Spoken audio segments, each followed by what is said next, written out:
A bola não para, está no ar para você que acompanha através do canal K, através da Vivo TV, canal 631 em São Paulo, Vivo TV, canais 76, 554, Nossa TV, canal 53, Oi TV, canal 139. Você pode ir no Instagram, @canal KTV, YouTube, canal KTV Brasil. Você sempre acompanhando aqui, o A Bola Não Para também no meu canal no YouTube. Se inscreva no canal do Fred Júnior, toda semana uma entrevista inédita falando de esporte para você. Hoje falando de basquete, com muita felicidade recebendo o Júlio Malfi, um dos grandes profissionais do basquete, aqui em São Paulo e fora de São Paulo, fazendo grandes trabalhos no masculino, no feminino. Teve espaço também para o basquete de cadeirante. Eu dei uma pesquisada no Júlio também, mas claro, sabendo muita história do esporte brasileiro, a gente acompanha muitos personagens e o Júlio é um deles, com certeza, por tudo que já fez e vem fazendo pelo basquete. Júlio, prazer recebê-lo aqui no A Bola Não Para. Tudo bem, Júlio? Poxa, o prazer é todo meu e só posso agradecer a oportunidade de falar um pouco da modalidade que eu amo tanto e contar um pouco da nossa história. Eu sempre começo com uma mini biografia, Júlio. No basquete, quantos anos já de contribuição para o esporte? Puxa, vamos lá. Com 10 anos de idade, na quarta série, um professor de educação física viu que eu já tinha mais ou menos esse tamanho e ele me levou várias vezes para fazer teste na cidade de Santo André. Sou de Santo André. Tá. Algumas vezes eu não passei nesse teste e com 16 para 17 anos, olha só, demorou 6 anos. Tá. Aí eu passei num teste e o professor Valdemar Nacaue, de Santo André, ele acabou me levando para uns jogos escolares, eu fui um destaque, e na cidade de Diadema, 87, 88, 89, foi meu primeiro clube, depois eu fui para o Paulistano e outros clubes do interior de São Paulo, e acabei caminhando como jogador. Mas em 1999, formado, apareceu a primeira chance de trabalhar como técnico no Clube Paineiras do Morumbi.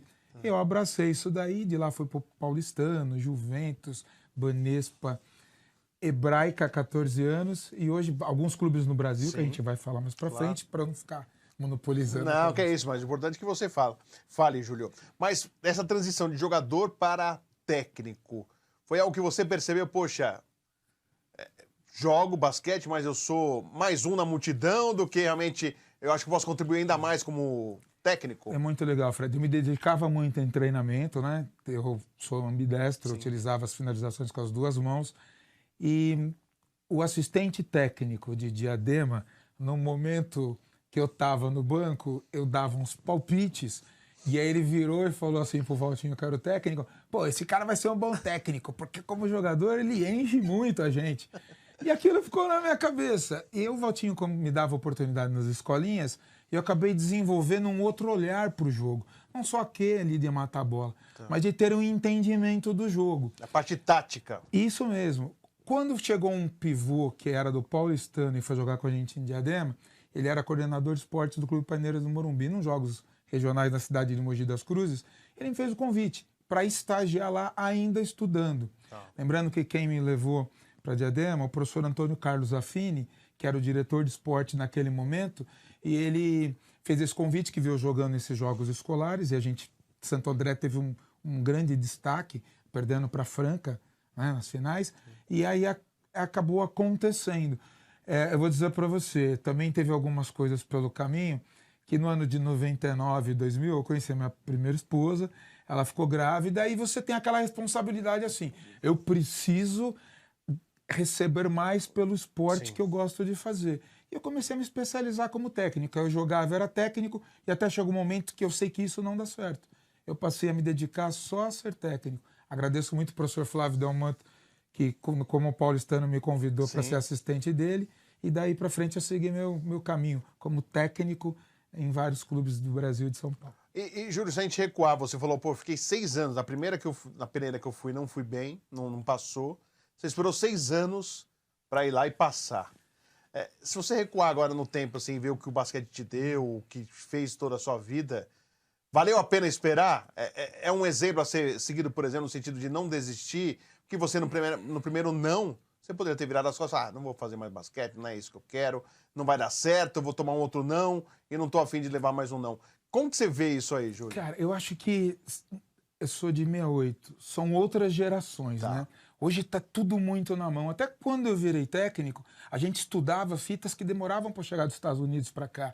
Hoje eu vejo os técnicos, eles se relacionam muito bem, tem os grupos deles. Na minha época, cada técnico estudava aquilo e era realmente uma rivalidade. Hebraica, Pinheiros, Sim. Hebraica e Paulistano.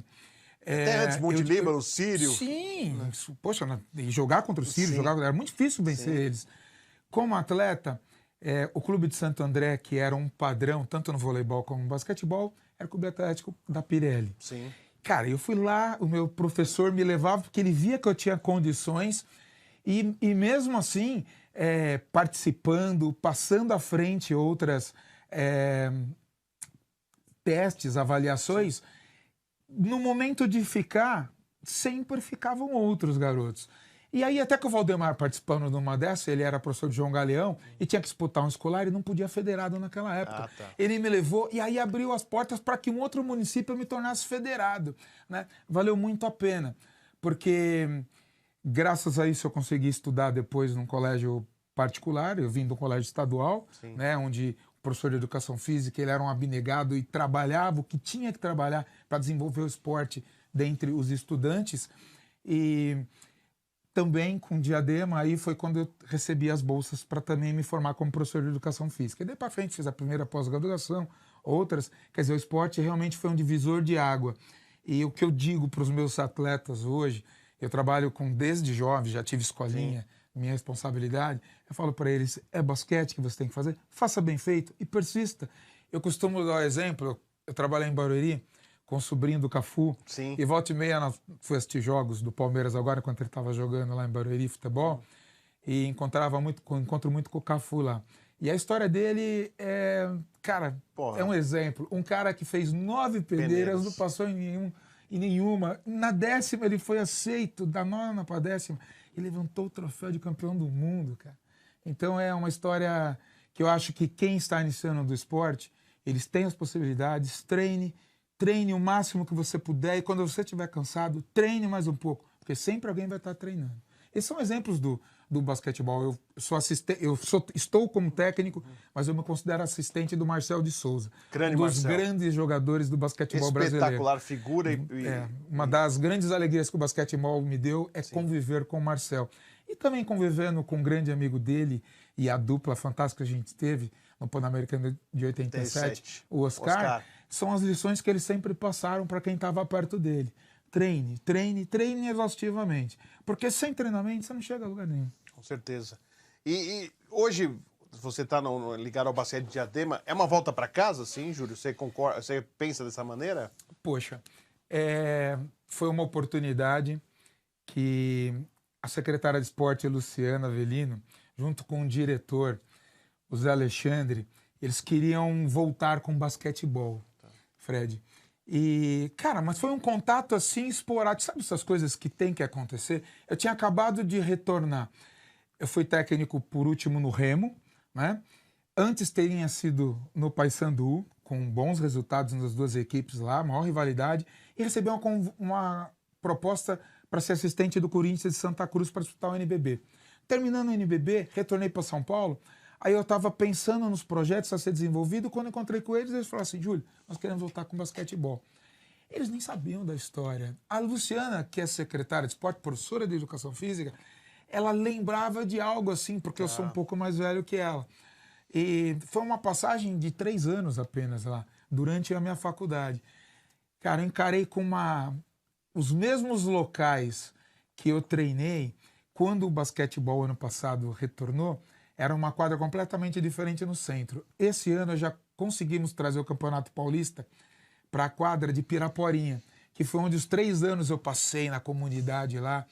Eu não sei se é um resgate, cara, mas é uma satisfação. E eu sou muito grato a essas pessoas que nos ajudaram durante o percurso. Tem algumas histórias muito boas, se der tempo a gente conta. Se não der tempo, vai ficar para uma próxima, claro. Porque... Mas conta pelo menos uma, Júlio. Por exemplo, o preparador físico e assistente técnico, esse que falou que tinha que ser, ele mandava a gente correr. E ele ficava dentro da quadra. E, cara, é jovem, 17, 18 anos. A gente corria, dava a primeira volta, na segunda, ia todo mundo para a lanchonete do Seu Melo. E o Seu Melo era o cara aqui nos Jogos da Primavera, que é muito famoso lá, ele tinha a equipe dele, Lanchonete do Melo. E a gente que era federado disputava por ele. Cara, um dia nos meus treinos, o meu tênis estourou. Né? E assim, aqui é um período de muita dificuldade, como se diz, perseverança. Salmelo vindo daquele, ele falou assim, que número você calça? Eu, 45. Hoje eu calço 46. Ele fala, 45. Ele disse o seguinte, falou assim, tá bom. Deu a volta, a gente não corria, tomava as tubaininhas, jogava, eu pegava o esguincho dele, a mangueira e jogava, e chegava lá. Aí o Fabinho perguntava assim, sabe o método antigo de saber quanto tá a frequência? 220. Sabe, o cara falava 300, assim, o armador falava, você tá louco? Você vai fartar, né? Pelo menos entenda o que você tá falando, né? E o Salmelo, de repente, retornou, entregou, assim, um par de tênis e falou, isso aqui é para você treinar e jogar o final de semana os Jogos da Primavera. São coisas que, para um jovem, ficam marcadas. E é isso que a gente procura fazer com o esporte, que marcar, nem todos vão ser jogadores. Eu, por exemplo, não fui um jogador, eu tinha os meus fundamentos, poderia ir à frente. Muitas coisas decidiram que eu me tornasse técnico, assistente técnico. Mas eu procuro fazer o melhor que eu posso aonde eu estou naquele momento, como técnico, por onde eu passei, Fred. Como que você coloca de grandes trabalhos assim, marcantes? Olha, esse trabalho, Fred, pode não ter batido campeão, mas assim, esses trabalhos assim eu guardo como recordação da minha carreira. Poxa, tem tantos atletas. Vamos lá. Na Hebraica, aos 14 anos, eu fui campeão uma vez com um adulto, disputei 5 ligas nacionais, uma como assistente e 4 como técnico. Um dos últimos títulos do adulto que chamava-se Torneio Novo Milênio e foi muito difícil de conquistar, né? Como eu lembro também como assistente do Eduardo Zanoli, ter conquistado a vaga da segunda divisão para a primeira, quando a Hebraica retornou para a elite, e ali o Zanoli me deu a oportunidade de... Eu fui um dos técnicos mais jovens, assim, passar de juvenil para adulto. Hoje é comum o cara que é assistente passa a ser jogador. Eu já não era mais jogador, já estava me especializando e passei. Outra situação, assim que eu saí do Paineiras e fui pro Paulistano, assistente do Flávio, não dá para esquecer, porque eu lembro de um garoto de 5, 6, 7 anos, nas escolinhas que eu trabalhava, e também como assistente do Flávio do Infanto, o Marcelo Huertas. Sim, né? Marcelinho o Huertas. Irmão do Felipe Huertas, que para vocês é Felipe, para mim é o Teta, era o apelido dele. E um grande armador que jogou no Paulistano e no Pinheiros. E o Marcelinho, ele, desde pequeno, ele já demonstrava ser diferente. Hoje ele acaba de quebrar o recorde de assistência da Liga CB, a Liga Espanhola. Então são coisas gratificantes. Ter sido assistente do Corinthians de Santa Cruz, onde o grande Ari Vidal foi técnico, e também ter sido 2 técnicos foram técnicos, do Remo e do Paysandu, conseguindo títulos. O Ari Vidal conseguiu, e eu, nessa última passagem que eu tive no Remo e no Paysandu, eu tive a grande felicidade de dirigir bons jogadores e eles conquistarem títulos por essas 2 agremiações que são muito... E eu penso assim também, que a gente sempre procura novos trabalhos. Sim. Em 2004, quando eu saí da Hebraica, entrei num processo bem difícil, até de pouco de começo de depressão, porque eu era um técnico top, um salário top, e me via assim, o mercado fechando as portas, que não é como hoje, que existem os grupos, como eu disse para você. E aí o Marcel de Souza abriu para que eu fosse assistente dele e começar. Eu pedi para estagiar, na verdade. Já era funcionário da Secretaria de Esporte do Estado de São Paulo. Eu saí da Hebraica em 2004, eu entrei num concurso em 93 na Secretaria de Esporte do Estado de São Paulo. Nunca dependi totalmente do basquetebol, Fred. Eu trabalho nesse emprego até hoje, é um emprego concursado e muito importante para mim, para definir as filosofias e políticas do esporte dentro do nosso estado, que é o maior estado da federação. E é com muito orgulho que eu acabo também podendo contribuir com o conhecimento e com a experiência dentro do esporte. Estamos conversando com o Júlio Malfi, técnico importantíssimo da história do basquete brasileiro, né, com uma grande história que vocês estão conhecendo aqui no A Bola Não Para. Já já a gente volta, a gente vai para o intervalo. Também vou querer que ele fale desse trabalho da Secretaria, que é importante do investimento, fomentação, né, fomentar o esporte é muito importante. A gente vai falar já já. A gente vai para o intervalo e já voltamos com mais do A Bola Não Para.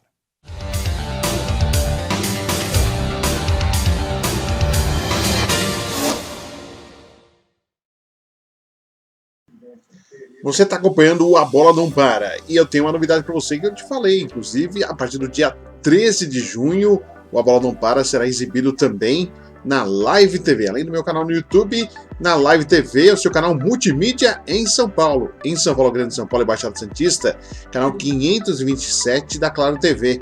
No Grande ABC, canal 526 também da Claro TV. Vivo TV, canal 609. Instagram da Live TV, Live TV SP. Também o YouTube Live TV São Paulo. E na sua Smart TV, no seu celular, Android ou iOS, pelo app Sou TV. Então, não perca, dia 13 de junho, estreia com novas entrevistas. O A Bola Não Para agora na Live TV, na Claro TV e também na Vivo em São Paulo, Grande São Paulo, ABC e Baixada Santista. Tô esperando você no A Bola Não Para.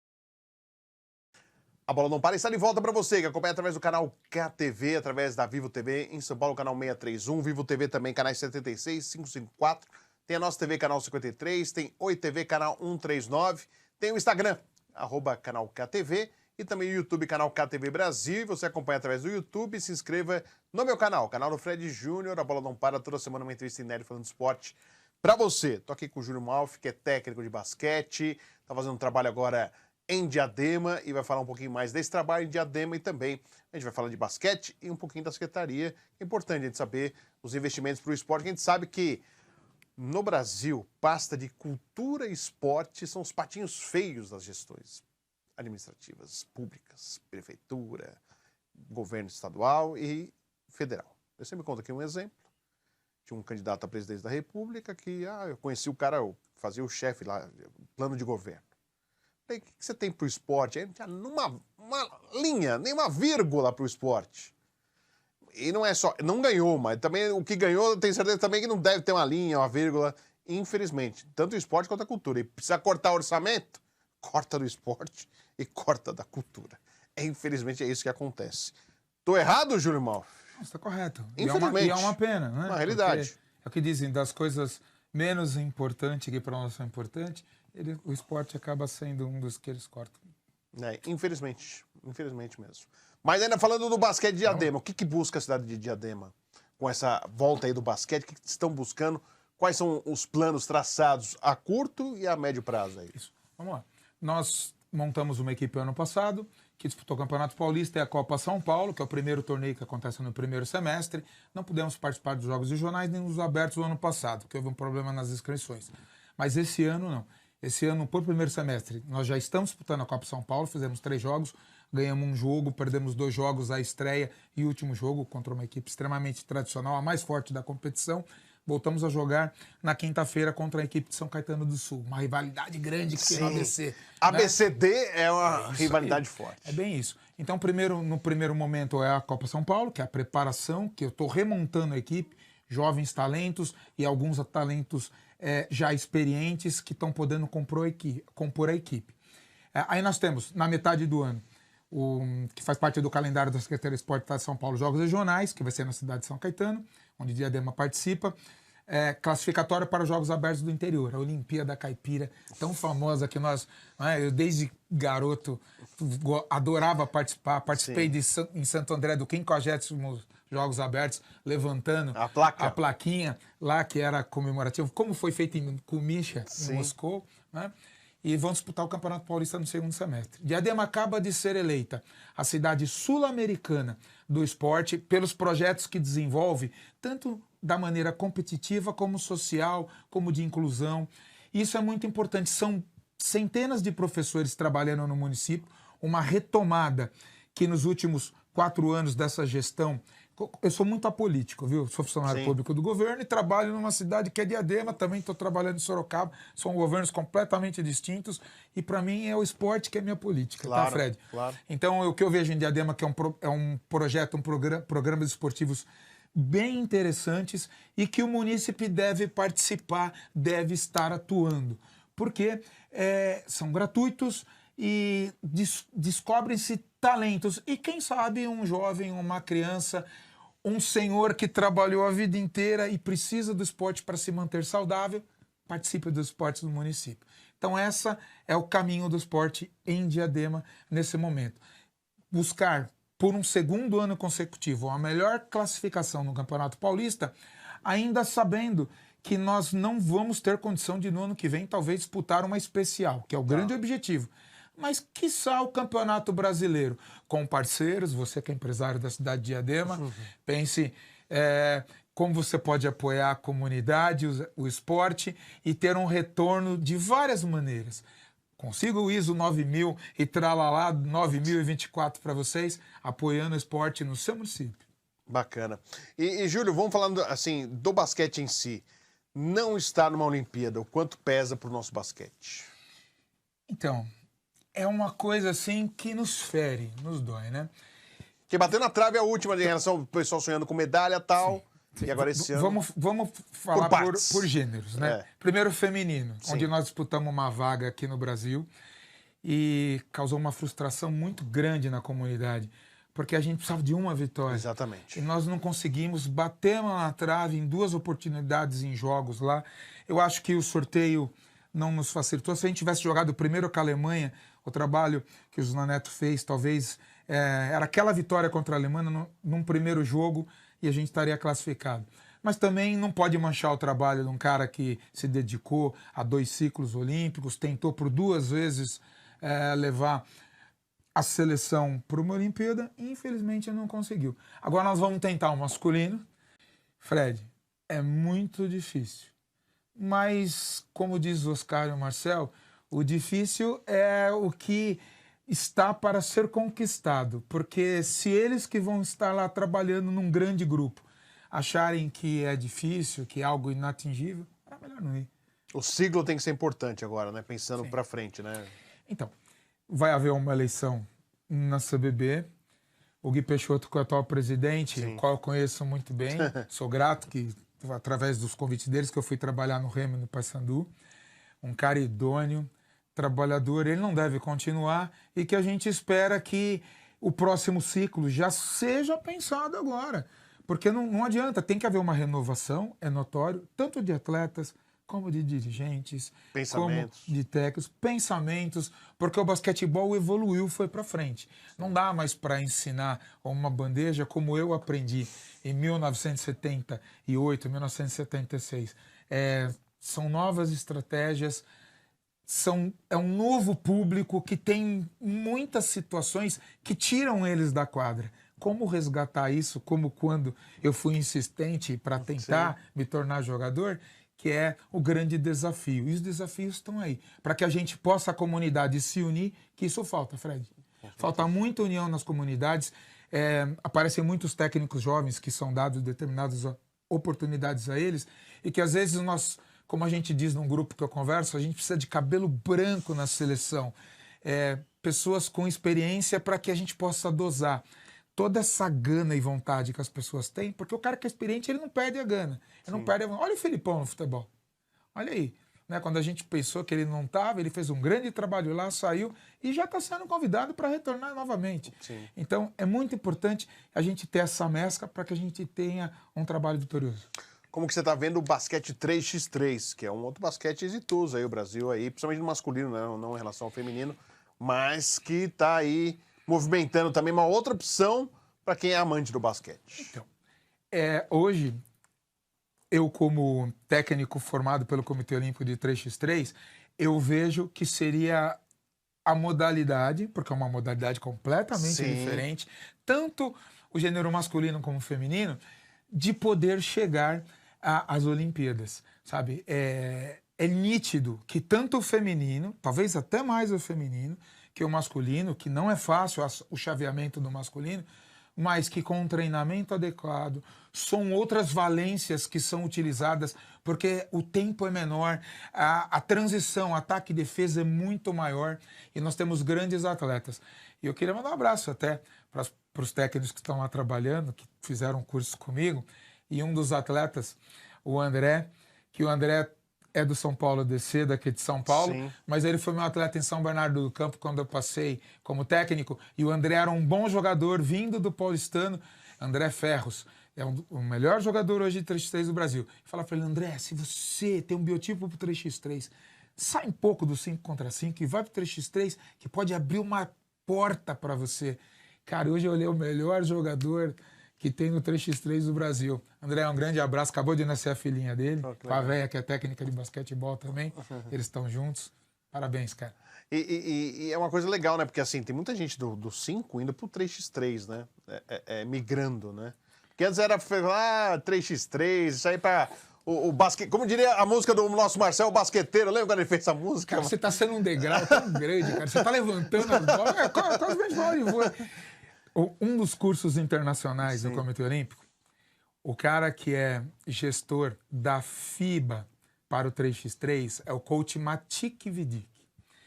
Cara, ele é um esloveno. Como que um país daquele tamanho tem tantos praticantes? E o mais... Aliás, o leste europeu é muito forte no 3x3. Sem dúvida. O mais importante que eu vi que ele pregou, que ele falou assim, eu participo das convocações da seleção de 5x5. Eu convoco 22 atletas.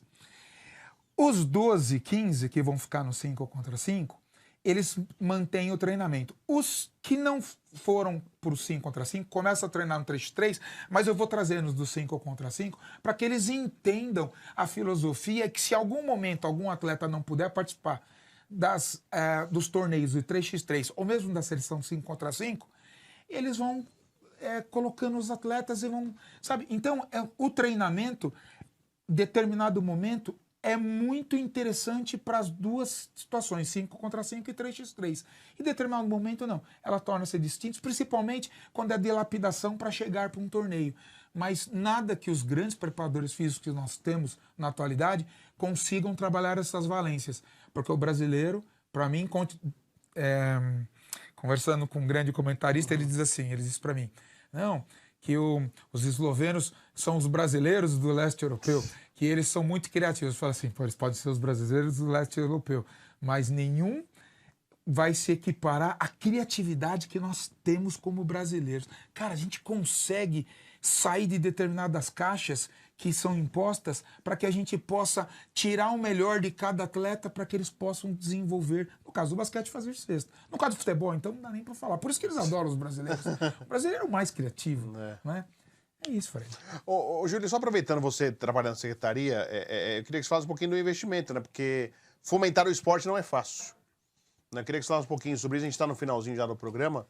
Passa rápido o tempo e a conversa é boa, passa rápido. Mas queria que você falasse um pouquinho como que é fomentar o esporte através aí do lado do governo. Eu me sinto à vontade, né? Porque eu sou o Dudu, comentarista esportivo, você deve lembrar, sou o Carlos Eduardo de Leite. Ele que me avisou, fui casado com a esposa dele. Sim. Foi com a filha dele, minha primeira esposa. Que depois eu preciso mandar um abraço para a segunda, senão não vai ser fácil. O seu Eduardo, ele falou assim, vai ter um concurso e eu entrei. Então eu entrei pela porta da frente, fui lá, fiz a prova e entrei, fui o número 53. E em 2011, quando o governador que estava no momento, ele criou a Lei Paulista de Incentivo ao Esporte, espelhada, porque no governo federal também estavam querendo que a lei federal expandisse pelo nosso território. Era o Mário Covas ou já era depois? Era o vice-presidente atual do governo. Geraldo Alckmin. Era o Alckmin. E a esposa dele, a dona Lu, foi muito importante para a situação, porque eu lembro que eu entrei como um castigo. Eu era funcionário da Inspetoria de Osasco naquele momento, nenhum funcionário queria participar. O advogado Panhoca e o... Heraldo Panhoca. Isso, ele foi um dos mentores que redigiu toda a lei e eu participei de todo o curso.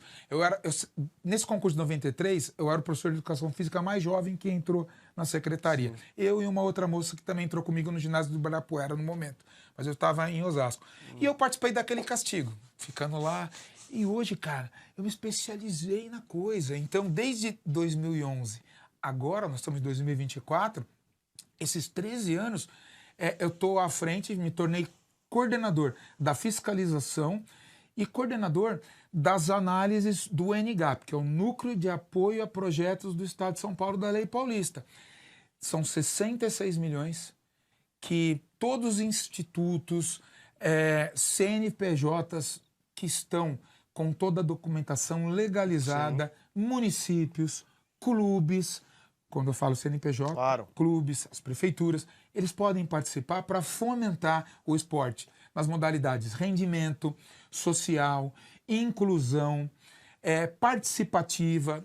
Acabou de ter uma corrida esse final de semana, onde foi a Lei Paulista que patrocinou tudo. 430 mil de 3 etapas de corrida, que foi no interior de São Paulo, eu tive lá presenciando. Então, é muito importante isso, é aberto a todos os possíveis interessados. Tem 2 janelas que abrem durante o ano. Nós já tivemos uma verba de 99 milhões, quando a cultura tinha 111. A cultura baixou para 99 milhões e nós, no momento, baixamos para 66.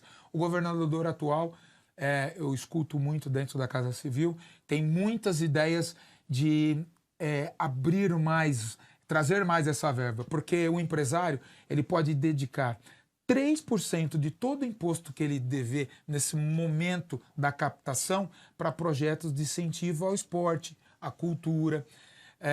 Não só isso, também existe na saúde, também existe a segurança, mas a gente fala porque existe a lei específica para isso. Júlio, poxa, prazer conversar com você, boa sorte aí com o Diadema, boa sorte também no trabalho na secretaria, sucesso, prazer falar com você. Cara, Fred, eu agradeço a oportunidade de poder falar um pouco da minha modalidade, basquetebol, que eu amo tanto. Um abraço pessoal de Sorocaba, que eu também estou desenvolvendo o trabalho Sua lá. esposa, um abraço importante. Cristina, um beijo grande. Rafa, nossa filha, o Gui e Rafael também, que são meus filhos do primeiro casamento.